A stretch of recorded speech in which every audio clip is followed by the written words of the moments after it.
Wireless media. Electromagnetic waves are used for wireless communication over computer network. Electromagnetic waves हम use करते हैं wireless communication के लिए, ठीक है। Electromagnetic waves, frequency of waves are measured in hertz. As the frequencies of electromagnetic waves change, their property also change.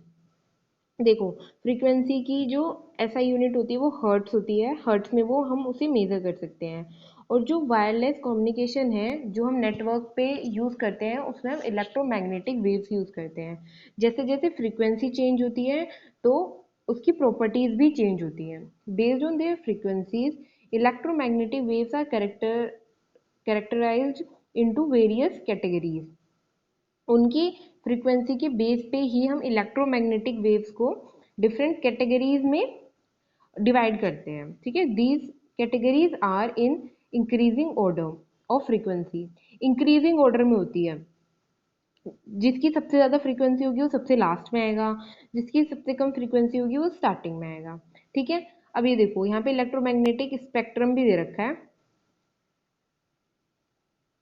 Long radio, radio waves, microwaves, infrared waves, visible रे lights, ultraviolet rays और x raise, gamma rays, इनकी range दी हुई है। ये बच्चों इसमें इतना याद करने की जरूरत नहीं है, पर आपको पता होना चाहिए कि वायरलेस में हम कौन कौन सी रेज के थ्रू कम्युनिकेट कर सकते हैं, ठीक है। दीज आर दी रेज और electromagnetic waves through which we communicate over network via wireless communication, ठीक है। Out of these, only radio waves, microwaves and infrared waves are used for wireless communication. सिर्फ इनमें से तीन ही यूज होती हैं जो हम वायरलेस कम्युनिकेशन के लिए करते हैं, वो हैं radio waves, microwaves and infrared waves, ठीक है। और सब रेज कम्युनिकेशन के लिए यूज नहीं होती। अब अगली है रेडियो वेव्स। अब इनके बारे में डिटेल में बताया हुआ है। Radio waves, radio waves have a frequency range of 3 kilohertz to 3 gigahertz, 3 kilohertz to 3 gigahertz, ये रेंज है, रेडियो वेव्स की रेंज है। इस रेंज में ही रेडियो वेव्स मिलेंगी हमको, ठीक है। Radio waves are use for communication over distances ranging from a few meters in walkie-talkie up to covering an entire city. These waves are easy to generate, can travel long distances and can penetrate buildings easily. देखो, ये ना long distances के लिए हम use कर सकते हैं और बिल्डिंग से होके भी ये ट्रेवल कर सकती हैं। That's why they are widely used for communication, both indoor and outdoor. इसी प्रॉपर्टी की वजह से कि ये दूर तक ट्रेवल कर सकती हैं और पेनिट्रेट कर सकती हैं बिल्डिंग्स को इजीली, ये इंडोर और आउटडोर दोनों जगह कम्युनिकेशन के लिए यूज होती हैं radio waves. Cordless phones, AM and FM radio broadcast, garage door openers, etc. are example of radio wave transmission. जैसे आप मॉल में जाते हो या बड़े बड़े शोरूम्स में जाते हो तो वहाँ पे क्या होता है, आप जैसे डोर के पास जाने लगोगे ना, डोर अपने आप खुल जाती है। ये फीचर रेडियो वेव्स के थ्रू पॉसिबल हो पाता है, ठीक है। एफएम, एएम जो रेडियो ब्रॉडकास्ट होते हैं वो भी रेडियो वेव्स के थ्रू ही सिग्नल कैच करते हैं। अब ये देखो, ओमनी डायरेक्शनल रेडियो वेव्स का ये डायग्राम दिया हुआ है। इस तरह से वेव्स फैल जाती हैं, ठीक है, इन डिफरेंट एरिया। अभी कैरेक्टरिस्टिक्स हैं रेडियो वेव्स ट्रांसमिशन की।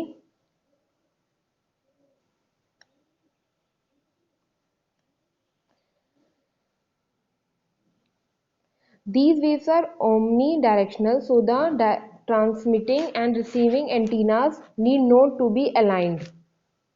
ठीक है, ये ओमनी डायरेक्शनल है, तो जो ट्रांसमिटिंग या रिसीविंग के लिए हमें एंटीना को अलाइन करने की जरूरत नहीं होती, ठीक है।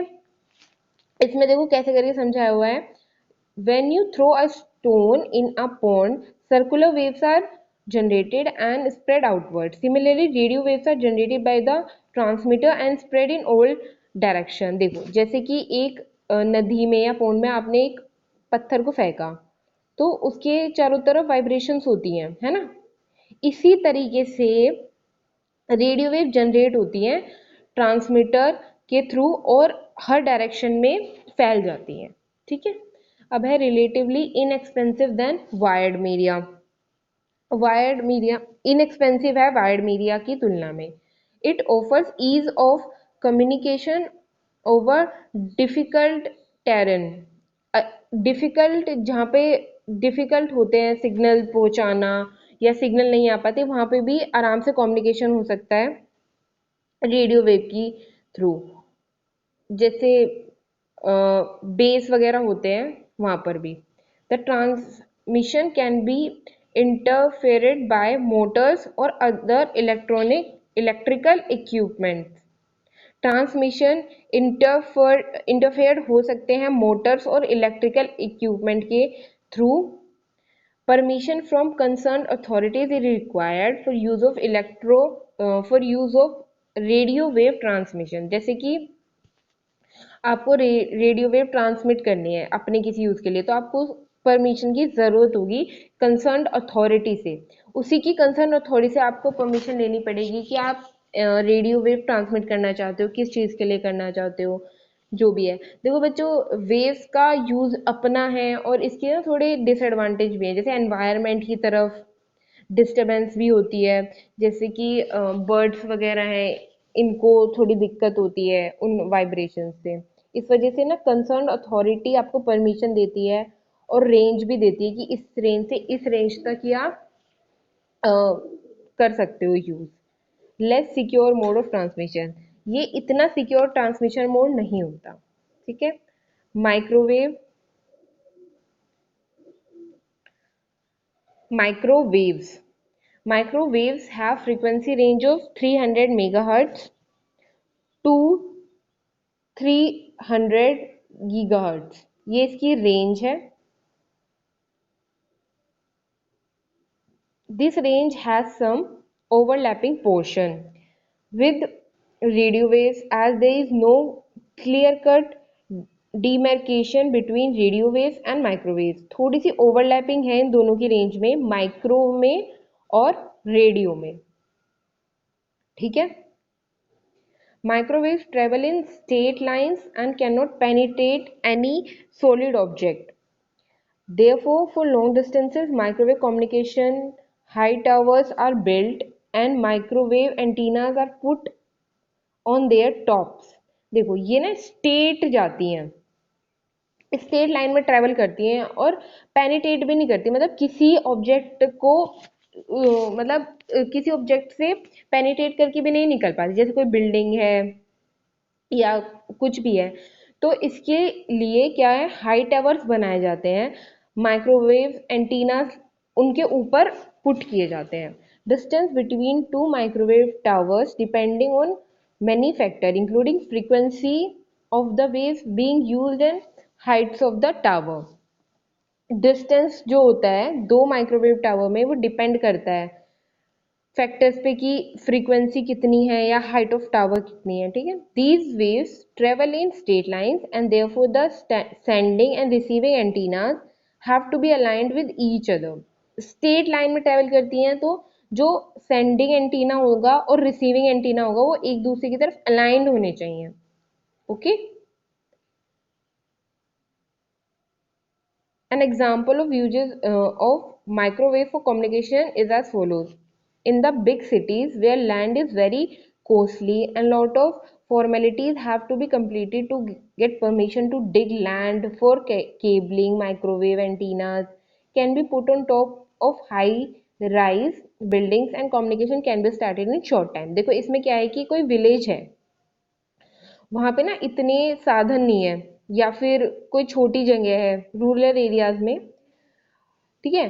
वहाँ पे ना इतने वो कुछ नहीं है कि आप डिग करो उसके बाद वहाँ पे लाइंस को सेटल करो, तो उसमें ये बहुत काम आता है कि आप किसी भी घर के टॉप पे माइक्रोवेव लगा दो एंटीनास और उसके थ्रू कम्युनिकेशन बिल्ड हो सके। ये देखो, ये एंटीनाज है, ये माइक्रोवेव टावर है, ये ऑफिस है, और ये ऑफिस 2 है। और ये देखो, ये अलाइंड है ना रिसीविंग और सेंडिंग और रिसीविंग की तरफ। जो रिसीविंग होगा और सेंडिंग होगा एक दूसरे की तरफ अलाइंड होने चाहिए। और ये माइक्रोवेव्स है, ये माइक्रोवेव टावर है। इस तरीके से कुछ माइक्रोवेव कम्युनिकेशन वर्क करता है। ठीक है। Characteristics characteristics of microwave transmission. Free from land एक्वाइजिशन rights, मतलब आपको कुछ डिग नहीं करना पड़ेगा, खोदना नहीं पड़ेगा। ठीक है, तो लैंड आपका एक्वायर नहीं होगा, लैंड का यूज नहीं हो, मतलब लैंड की आपको जरूरत नहीं पड़ेगी। ठीक है। Relatively inexpensive than wired media, wired media से कम एक्सपेंसिव पड़ता है। Offer ease of communication over difficult terrain, easily communication कर सकते हैं डिफिकल्ट टेरेन्स में। The transmission is in straight lines, so the transmitting and receiving antenna need to be properly aligned. Light of transmission properly aligned होने चाहिए, जो sending और receiving होंगे। देखो यहाँ पे aligned है ना, ये एक दूसरे की तरफ, ये properly aligned होने चाहिए बस। ठीक है, ये इसकी एक और करेक्ट लास्ट कैरेक्टरिस्टिक्स है। Now infrared waves.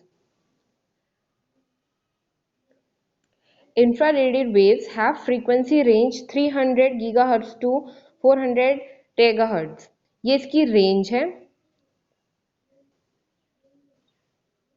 Okay, if you recall with Gauss spectrum of light, you will also recall the red light has the lowest frequency. अगर हम स्पेक्ट्रम को याद करें तो हमें ये याद आता है कि रेड लाइट जो होती है उसकी लोएस्ट फ्रीक्वेंसी होती है, जो कि इस रेंज में होती है 400 टेगाहर्ट्ज to 484 टेगाहर्ट्ज। In this spectrum, infrared waves are so called because they have a frequency range of just less than of red light. Infrared rays को कहा जाता है क्योंकि उनकी जो फ्रीक्वेंसी होती है वो जस्ट थोड़ी सी कम होती है रेड लाइट से। These waves are used for short range communication. Infrared rays की जो रेंज होती है वो रेड लाइट जो होती है ना हमारी स्पेक्ट्रम वेव गायरो स्पेक्ट्रम की उससे थोड़ी सी कम होती है। और जो इंफ्रारेड वेव्स होती हैं वो शॉर्ट रेंज के लिए यूज होती हैं, short range of communication approx 5 metre. In a variety of wireless communication, monitoring, control application, these are the applications where we can use infrared waves like wireless communications के लिए monitoring और control application, home entertainment, remote control devices, cordless mouse and intrusion detector are some of the devices that utilize infrared waves in infrared communications. Remote control devices हो गए, cordless mouse होते हैं ना जिसमें wire नहीं होता, उसमें क्या होता है कि इंफ्रारेड वेव्स के थ्रू जो वायरलेस माउस आते हैं ना उसमें क्या होता है, एक तो आपको माउस मिलेगा और उसके साथ एक आपको पोर्ट मिलेगा, छोटी सी वो मिलती है अटैच करने के लिए आपको अपने सीपीयू से। उससे क्या होता है कि इंफ्रारेड वेव्स जनरेट होती हैं और वो उसकी डायरेक्शन को पता कर लेता है। These waves are easy to build but have a major drawback. इसका ड्रॉबैक है they do not pass through a solid object, किसी सॉलिड ऑब्जेक्ट से पास नहीं कर सकती। Trying try stand it between your remote control and your television and see it if it still work. Infrared wave जैसे कि आपको अपने remote से टीवी चलाना है, अब आप उसके सामने किसी को खड़ा कर दोगे तो वो नहीं लेता है ना सिग्नल्स, या इंफ्रारेड वेव्स पास नहीं कर पाती उसके थ्रू, तो इसका ड्रॉबैक है। On the other hand these waves do not pass through a solid walls is a plus point also. अब वो एक सॉलिड वॉल से भी पास नहीं कर पाती। ठीक है, ये एक दूसरा ड्रॉबैक है। और प्लस पॉइंट भी है कि और कोई आपकी चीज़ों को एक्सेस नहीं कर सकता। अगर वॉल के थ्रू भी अगर पास हो जाएगा तो अगर दूसरे कमरे में कोई है तो वो भी आपके टीवी को ऑपरेट कर सकता है। Because of this infrared system is in one room of a building will not interfere with a similar system in adjacent rooms. You cannot control TV in another room with the remote in your hand. यही चीज़ मैंने बताई कि अगर ऐसा होता कि wall से भी वो ऑपरेट कर लेती, वॉल के थ्रू भी, तो फिर आप दूसरे रूम में बैठ के भी ऑपरेट कर पाते। और ये ड्रॉबैक भी था कि आपका टीवी या फिर और भी चीज़ें कोई और भी ऑपरेट कर सकता था। ठीक है, ये थी इंफ्रारेड वेव्स। ये इंफ्रारेड वेव्स की कैरेक्टरिस्टिक्स हैं। It is it is a line of sight transmission. Therefore, information passed to one device is not leak to another device. देखो, एक लाइन ऑफ साइट में चलती हैं, तो जो इंफॉर्मेशन पास होगी एक डिवाइस से वो लीक नहीं होगी दूसरे डिवाइस तक। ठीक है, no government licence is required for their use. कोई भी गवर्नमेंट लाइसेंस की आपको जरूरत नहीं है, आप इजीली यूज कर सकते हो इंफ्रारेड वेव्स को। It is a line of sight transmission, therefore at a time only two device can communicate। line of sight के थ्रू ऑपरेट करता है, तो दो डिवाइस ही एक टाइम पे कम्युनिकेट कर सकते हैं। The waves do not cross any solid object in between. कोई भी सॉलिड ऑब्जेक्ट अगर आपने बीच में रख दिया तो उसको क्रॉस नहीं कर सकती। ठीक है, performance drop with longer distance पे परफॉर्म नहीं करता। तो ये थे आपकी इंफ्रारेड वेव्स, और ये सारे आते हैं वायरलेस ट्रांसमिशन में।